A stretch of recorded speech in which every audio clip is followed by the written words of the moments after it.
new defense technologies in India. And of course, you know, the big question is, how is it that India can actually push forward the Aatmanirbhar Bharat theme that we've been propagating? So for that, we already have on stage the President, Boeing India and Chairman, CIA National Committee on Aerospace, Mr. Salil Gupte, and he's going to be in conversation with Padmaja. Thank you very much, Sumit and Aisha. Thank you very much for joining us. I think it's the perfect time to start talking about partnerships. You know, we just celebrated 9 years of the government. And if there's one thing that the government focuses on a lot on, it's Aatmanirbharta. What are the, you know, when you talk about collaboration, obviously there's a number of things said about, you know, cutting the red tapeism, etc., ease of doing business. What are the roadblocks that you still face in doing business in India? Yeah. First of all, thank you so much, Padmaja, for having me. It's a pleasure to be here with all of you. You know, this is kind of a strange session, right? Because we're talking about self-reliance in India, and yet here we have a foreign company here talking about it. But I think in a way that's kind of the point, because self-reliance is a journey of cooperation. It is not going to happen simply with Indian companies. It's not going to happen simply with US companies like Boeing, my company, or any of the companies from outside of India who are on the CII, either National Council or the Aerospace Committee. It's going to happen through partnership with both. So what the government has been looking at with us is to evaluate how they can make those partnerships easier. Right?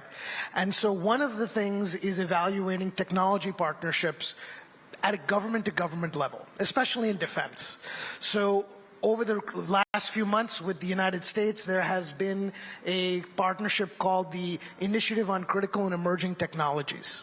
And the government has been trying to take that forward with the US government to try to focus on building certain capabilities here in India. Not just technologies, not just doing trade for deals and specific military platforms, but actually develop technology capabilities here that rely on certain technologies like energy efficiency or autonomy or whatnot here in India.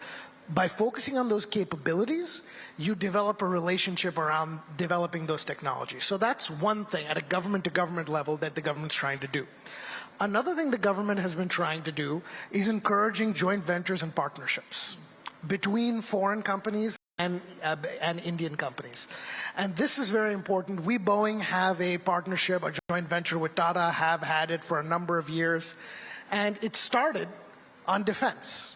It started making the fuselage for the Apache helicopters, which of course the Air Force has, the Army will be getting here. And it makes those globally, not just for India, but for the world. Over the last couple of years, we've added civil aviation, and we make the tail fin for the 737 there as well, for a global customer base.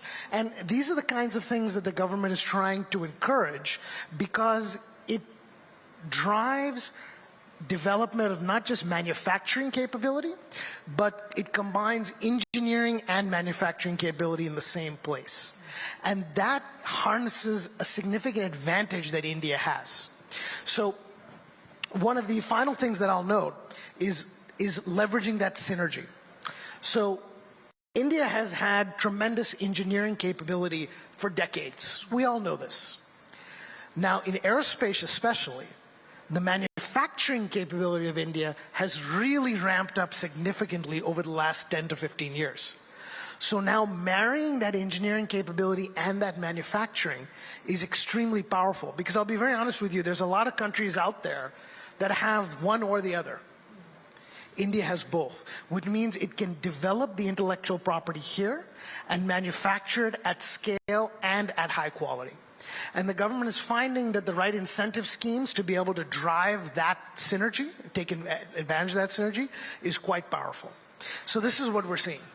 Now, in addition to you know, having partnerships, will we see a next step where you'll actually be manufacturing out of India? Why doesn't Boeing manufacture out of India? So this is a very important point. This is a very important point. And the answer to manufacturing is this, is we do manufacture in India. What you have to remember is defense equipment and airplane whatever you want to call it, has a very, very long value chain, right? And it's not like a smartphone where a significant portion of the final value of the product is in that final assembly piece, right? And Apple or Samsung or whoever makes a lot of that value right at the end. And they have a whole bunch of suppliers supplying chips and microphones and whatnot, but a lot of that value comes at the end. Aerospace and defense is not that way. A massive amount of the value happens way upstream in the value chain. It happens in the aerostructures. It happens in the engines. It happens in the components. It happens in the electronics. It even happens in the software that powers all these things.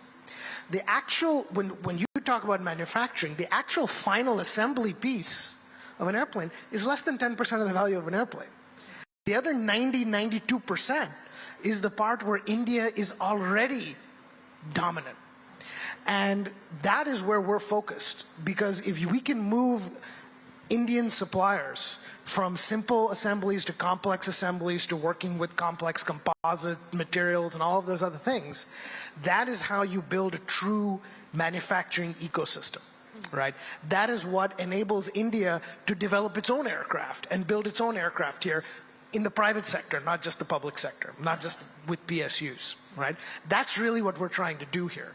I think people tend to focus quite a bit on that last piece, but the value is actually before you get to that. But could that be something that becomes a reality in the near future? Because let's be honest, at the end of the day, you would have read a lot of, some of it is political commentary where it said that, India talks about manufacturing, but at the end of the day, it has become more of an assembly hub. And when you have, full-scale manufacturing happening, it also leads to that kind of job generation. So in the near or, maybe distant future, do you see that happening? Yeah, there's no question that it's in India's future. The question is it an aircraft that somebody else develops, or is it an aircraft that we co-develop here? Right? That remains to be seen. Is it in civil or is it in defense? The answer could be all of the above, right? I'll give you an example.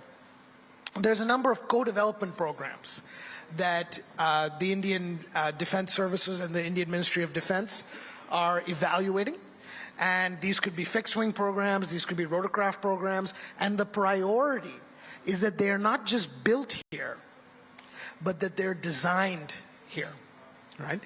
Those aircraft are expected to come to fruition in the next decade, right?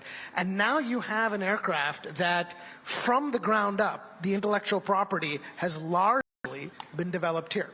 We have done this as Boeing, we've done this in other countries, so we know how to do this. We've done this in Australia with we call it the MQ-28 Ghost Bat. It's basically a unmanned supporter of fighter squadrons, so it flies alongside fighter jets. This is an aircraft that we developed and we are manufacturing wholly in Australia, right? With Boeing Defence Australia, our Australian company. There's absolutely no reason why Boeing Defence India, our Indian company, cannot do the same thing. And that's really what my vision is. So I think it's absolutely possible. Now, we have a very strategic visit by the Prime Minister coming up. What are your expectations? What are Boeing's expectations from the Prime Minister's visit to the US? Because, you have the Super Hornet, which is in race with Dassault. So what would you be hoping for from the Prime Minister's visit? Well, I never try to get into the guessing game of who's going to announce what. I think what I hope to see from any senior visit, between whether it's the Prime Minister going to Washington, D.C. in a couple of weeks for one of the initial state visits that President Biden has done. Because of COVID, there haven't been that many. So it's a huge deal that the Prime Minister is having a full state visit with the Biden administration, or when President Biden comes to India later in the year. Our focus is not on specific deals or wins, but it is about governments agreeing to improve the ecosystem and groundwork for us to work together. So over the last 5 to 7 years, the US and India have announced a lot of defense collaboration agreements. They've announced ISET, as I just mentioned, the Initiative on Critical Emerging Technologies. They're going to talk about ways to enable tech transfer between the two. As most of you are aware, there's certain licenses that are required in order to have certain technologies released to India from the United States. They're going to talk about ways about how to make that more fluid and predictable. All of these things are extremely helpful for us to do more business in India and for the U.S. and India to work closer together. That's what I'm looking for out of a visit like that, as opposed to an announcement of any deal specifically. Yeah, there is also a debate, an ethical debate about the presence of, private players in the defense space, that increasingly you have a corporate, political, military nexus. How do you respond to this critique? My response is pretty straightforward. My response is this. This is a smartphone. These are some of the most powerful computing devices in human history. I mean, computing has only been around for less than 75 years, but in this form. But we hold these devices and we take them for granted. These devices exist because of cooperation between private industry and government. So many of the technologies that we take for granted today came as a result of private companies supporting defense programs, not just in the United States, but all over the world, in Japan, in Europe, even in countries like India and Russia. Many of the technologies came from those collaborations. Many of the technologies came from collaborations in supporting, for example, the space program. Again, some of the most advanced chip technology that you see today got its genesis in the Apollo program, where the U.S. was seeking to send people to the moon. So without those private and government collaborations throughout history, we would not have progressed as people to this point. It is simply because of that cooperation and that trust that builds up over time that we are where we are today. Now, the reason why I ask this is, to quote to you a specific example, in the United States political action committees, they are associated with the defense sector. They contribute to candidates running in the US Congress. There are fears that in India, increasingly, there could be that kind of lobbying or pressure groups, as it were, which will gradually get encouraged. How do you respond to that? Well, I mean, I think that's part of the normal democratic system, right? I mean, I wouldn't call it pressure groups. Ultimately, India is a vibrant democracy, the world's largest. The United States is the world's oldest modern democracy. The reality is this. As long as every type of influence is disclosed, is transparent, everyone knows largely who's saying whom to what, right? The types of influence that you're talking about in the United States, when a defense contractor or a defense industry association engages in those dialogues, it's not a secret, right? Everyone knows it. Similarly, when a candidate runs for office, their positions on the growth of military spending or the growth of other, areas of spending that might be subject to other special interests, these are very transparent. And I think that transparency is very important in any democracy. As long as you have that transparency, there's nothing wrong with having that dialogue, even if it's happening at the level of an industry association or a political action committee, as you noted. Right? I think where you get into trouble is where you lose that, is if you ever lose that transparency, right? But I think giving industry associations and individuals the avenues to have a transparent conversation is one of the things that makes democracies function. So I don't see any issue with it. And I don't know if, I'll ever get an honest answer to this, especially in a public forum, but generally there has been a deep distrust of private players historically, maybe because of a few episodes that we've had, because of the historical baggage. Have you seen that reduce, this distrust that, this must be crooked? If there is a deal, there must be something shady in it. So I think this is not just true in India, right? This is true throughout, throughout the world. there was many years ago, over 60 years ago, there were politicians in the United States warning people about the nexus of the military-industrial complex, right? As if there was something wrong or improper or inappropriate about that. So this has been going on for a long, long time. Going back to World War I, there were allegations of war profiteering, and World War II. But at the end of the day, this is a cooperation that takes us forward. And even in India, if you have strong institutions, and rule of law, you can overcome those fears over time, right? Because those strong institutions and rule of law drive transparency, and that transparency over time builds trust. And it does not and it will not happen overnight. And yes, every time there is a public issue or scandal, you lose some of that trust and you take a step back. That does not mean you don't keep trying, because you have to keep this collaboration up in order to make the progress you need to make in terms of developing the technologies you need to develop. At the end of the day, public-private partnership is the only way to do it. It has proven to be, this is not a debate, it has proven to be the most successful way of doing it, and results in the most advanced technologies. No, because even now, it's not just the military-industrial complex, but crony capitalism is a political hot potato across the world. I mentioned the United States, you mentioned India. Have you seen any specific steps taken in order to try and bridge the gap, or at least walk that tightrope? Well, I think so that there is confidence building on both sides, with industry and with the public.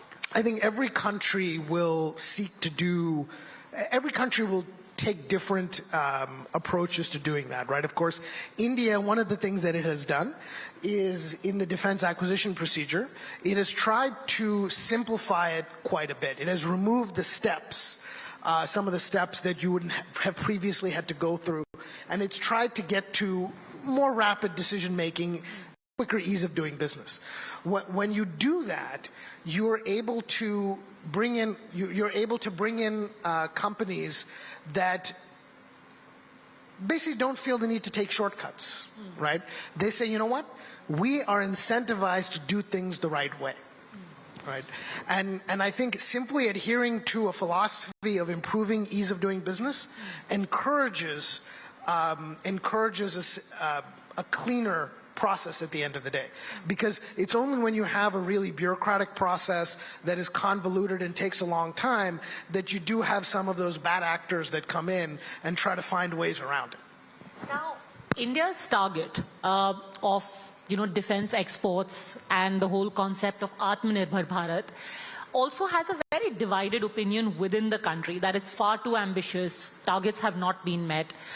As an independent reviewer, if you just set aside Boeing, how do you look at the overall target that India has set for itself in terms of defense exports and Aatmanirbharta, as it were? Yeah, I think specifically in defense. Look, I think that you can sit here and debate whether targets are too ambitious or not. To me, that misses the point. I think, to me, the important thing is this. India is driving towards self-reliance simply because there is an opportunity for India to integrate itself into a global defense supply chain. And one of the ways it can do that is by building capability for itself and then for export, right? So by investing in itself, by investing in research and development here, by having a robust startup ecosystem here for defense, aerospace, other areas, by making sure that technologies and intellectual property are developed here, this is the end goal. India can not only support itself, but can support its defense partners with products, services, and that is extremely powerful. And I think sometimes we lose sight of that goal when we focus on the number, right? It's more than just the number. It's about the capability that India is seeking to build. And I think that's very important. Well, there'll always be cynicism, but whatever we achieve, you cannot fault India for not wanting to try. And it's always great to have partners who at least believe in targets, even if they seem ambitious to the rest of the world. Thank you very much. It's been a pleasure speaking to you.